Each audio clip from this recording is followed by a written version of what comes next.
Hello friends, myself Mr. Sagar Kadlak from Gokhale Education Society's Arts, Commerce and Science College, Jawhar.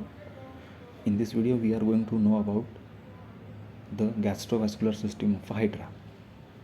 So ये जो point है ये वो SYBSC zoology paper second में से semester 3 और उसमें हम देखने वाले हैं कि गैस्ट्रोवास्कुलर सिस्टम का फंक्शन या फिर स्ट्रक्चर कैसे होता है हाइड्रा में.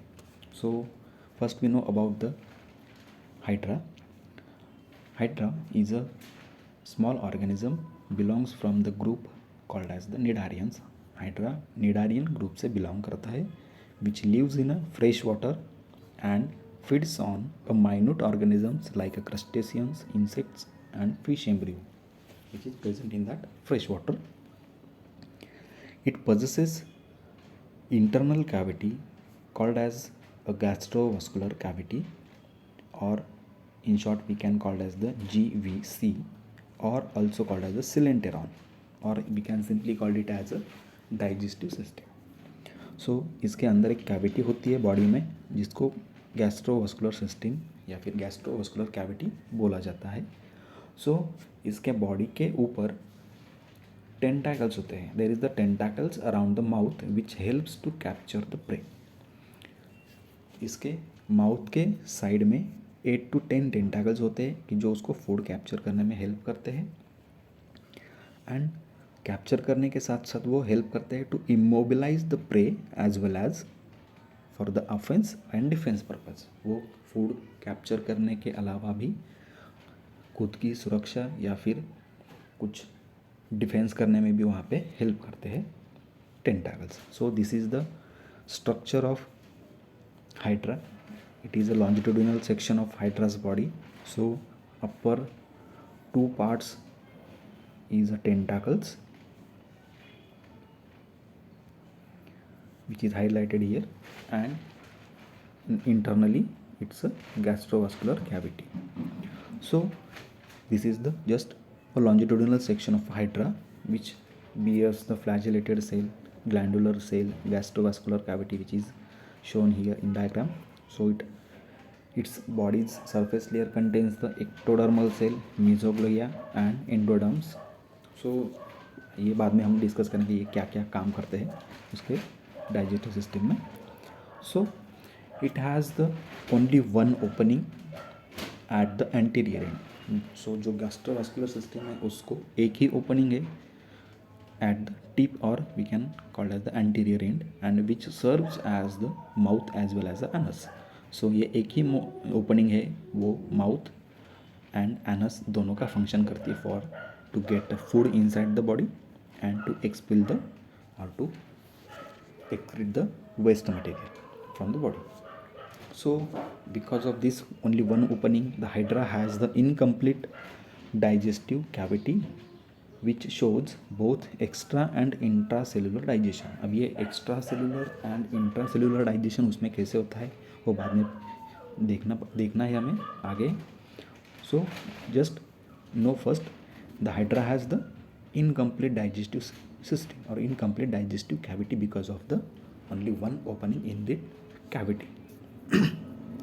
So these tentacles which has present over the anterior end helps for to capturing the prey.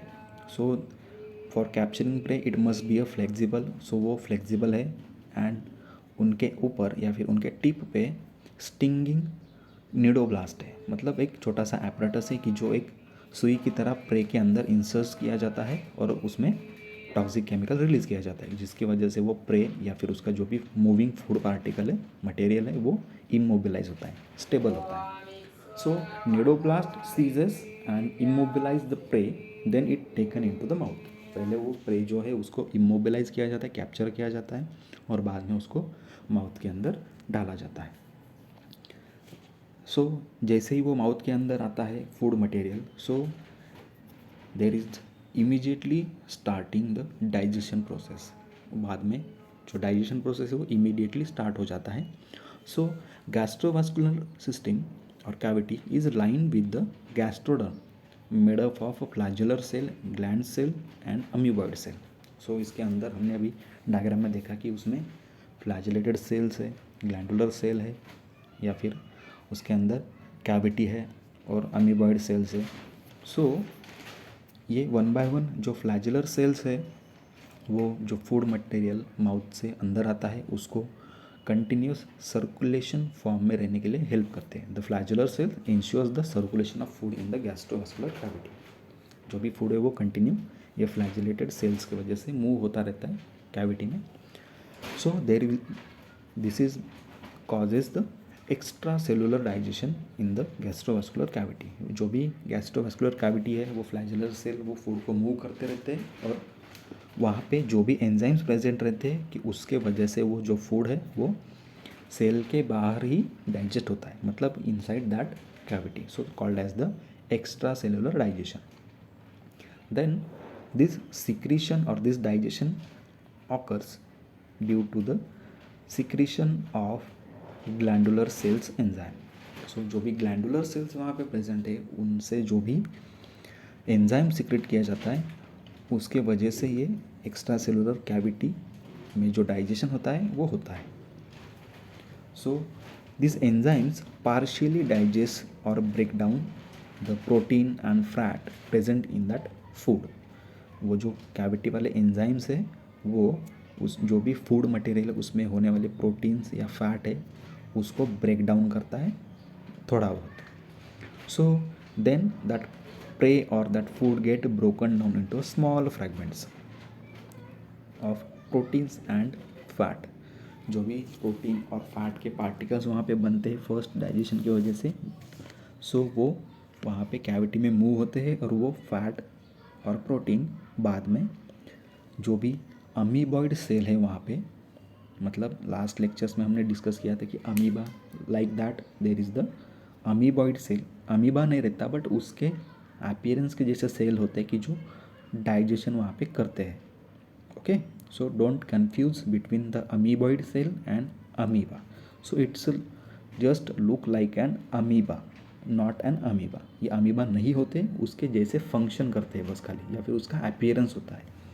सो यहाँ पे वो जो ब्रेकडाउन फूड है उसको एंगल्फ करते हैं and then the final digestion takes place in the vacuole in amoeboid cell. जो भी अमीबॉइड सेल वो फूड मटेरियल एंगल्फ करते हैं उनमें एंजाइम्स होते हैं, लाइसोसोम्स होते हैं कि जो बाकी का डाइजेशन वो वैक्यूल्स में कर लेते हैं।